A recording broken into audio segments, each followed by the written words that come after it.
What's going on, Dr. B? Let's continue this discussion. What is gabapentin like? A lot of people ask me. They're always usually at home. They're dying from restless leg syndrome, and they're saying, I got to take something to alleviate this pain, this anxiety, the irritable, restless, discontent feeling that I'm experiencing. I need to take gabapentin. But Derek, you don't tell us what gabapentin's like. I always suggest go get medical professional help. However, what's your experience with gabapentin, and what are the pros and cons?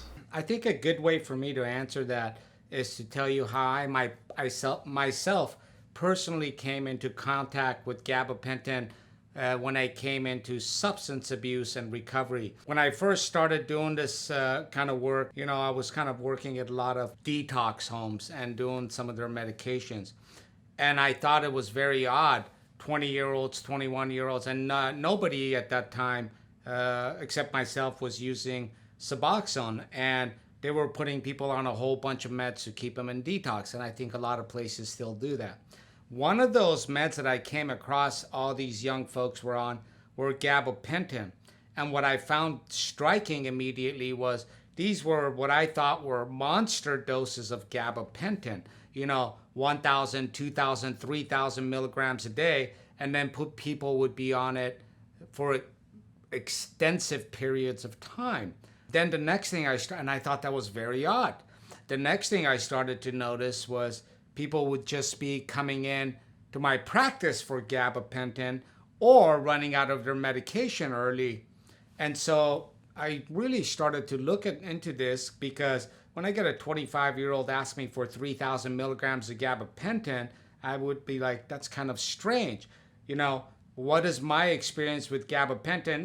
The psychiatrists use it a little bit for insomnia, maybe sometimes for anxiety, certainly for restless leg. Where I had contact with it the most myself from my clinical background was severe peripheral neuropathy secondary to diabetes. That means your nerves are shot, and this helps with that kind of burning needle prick pain. That would be a 60-year-old, poorly controlled diabetes on gabapentin, and it would be 2,000 milligrams a day. I soon realized that these kids were abusing gabapentin. It's got a sedation-like effect, and they were becoming very, very dependent on it, and that dependence was turning to abuse. Second, if you're using a drug like buprenorphine, Suboxone, whatever you want to call it, you don't need all these extra medications. I made some video about 4 years ago saying, look, this is a substance of abuse. Shortly thereafter, maybe a year or two after, I think the FDA or even the label on gabapentin says, look, this stuff is a substance of abuse within the substance abuse community. If you have a heroin overdose death or fentanyl, it doesn't matter. They're the same thing for those that want to nitpick. If you have an overdose, always check for gabapentin in the bloodstream.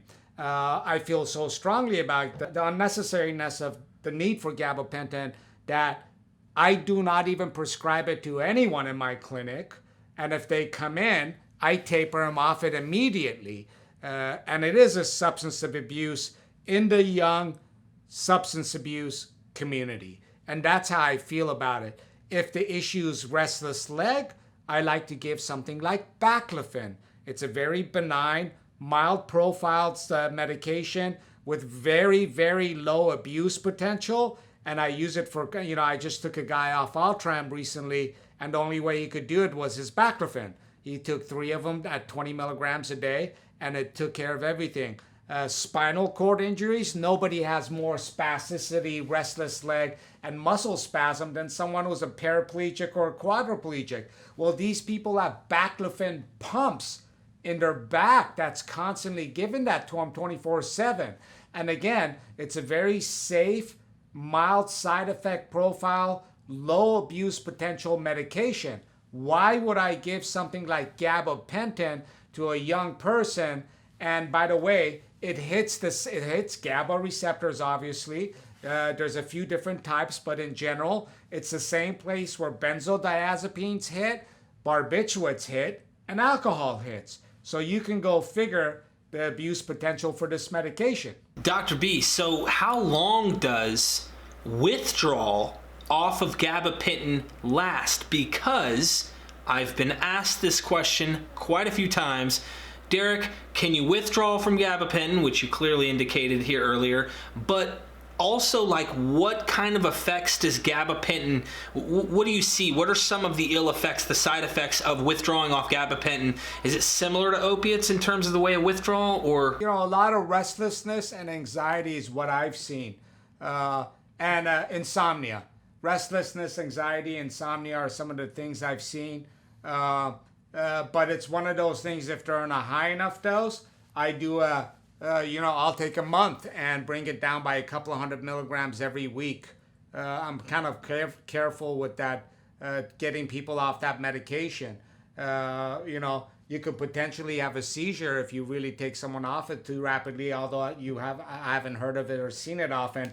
But restlessness, anxiety, insomnia, they feel like they're crawling out of their skin. So it can be a little difficult, and some people can come right off of it.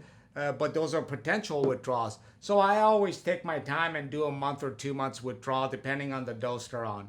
Yeah, and another thing, I saw videos on YouTube where they're like promoting it, talking about how it's the miracle drug. It alleviates 90 to 95% of all the side effects that come from withdrawing off heroin or painkillers or whatever opiates you're on. And I said, you know what? Why have I avoided this conversation? I know why, because I'm not a doctor. And they always ask me, so here I am talking to the doctor. Thanks for bringing that up. It doesn't do that. If it does it for a few people, okay, that's great. But it doesn't do that, doesn't take care of 90% of withdrawals. Basically, you're taking monster doses and you are becoming sedated. And number two, again, when they say this, they're not saying anything. Let's go back to what I said earlier.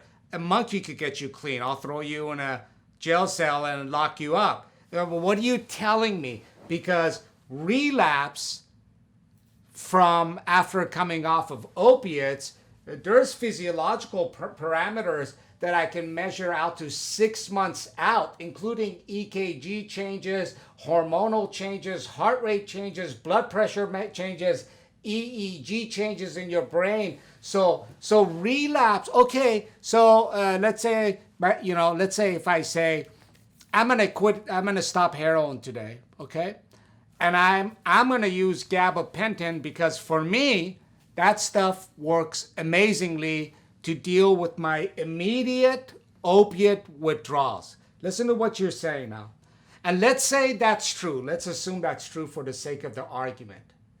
Okay, and let's put a time limit on it. For me, those were the most difficult times are those first 3 days. But you've said nothing about the relapse potential of that patient. It's skyrocket high. You've done nothing to address their opiate addiction really in the short term or the long term, or their potential for relapse.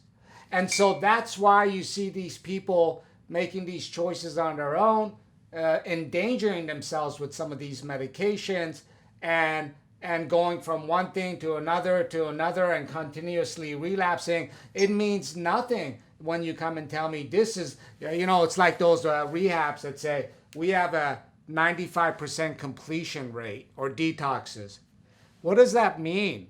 Let's say you got a 10-day detox or a 30-day. What does that mean? Okay, I gave you $55,000 and I don't want to lose it, so I hung out there for 30 days, 10 days, 15 days, and or I went through this procedure that you charged me $30,000 for, and I made it through the procedure.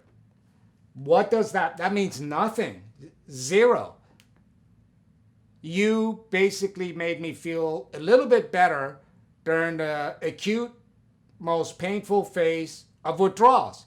So let's call it medical withdrawal management at best, and those places that are not even medical. Okay, you're giving me some, giving me some fancy food and a lot of love and a few benzos during my withdrawals. It's really critical to understand what addiction is in the big picture of the long term, of the lifespan of the individual suffering from addiction. You tell me nothing when you tell me I've used, let's say, gabapentin or kratom the last 5 times I've came off opiates.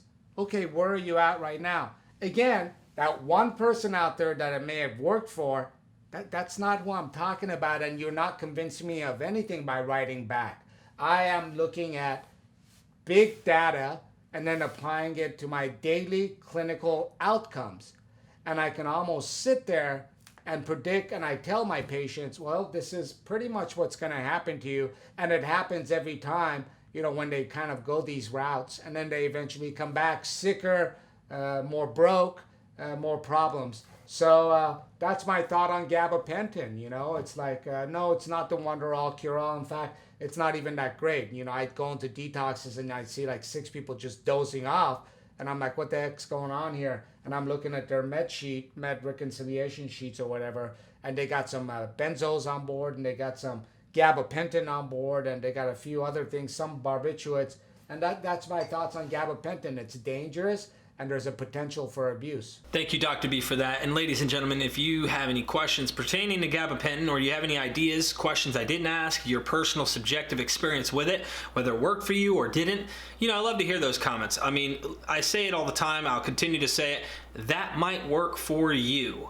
I don't put or impose my abstinence on anyone. I never tell anyone you need to get off everything like me. That's because I'm not a medical professional, and I bet you anything, if I started to research, study, and understand the things that Dr. B does, I would probably be convinced that maybe the medicinal route makes more sense in many ways under strict observation through the things that Dr. B is discussing. So be sure to drop your comment down below. I will be looking for it. So will Dr. B. Like this, share, subscribe. Go to his channel, subscribe. He brings you nothing but medical information, a whole boatload. Go show him some love. Thanks a lot, guys.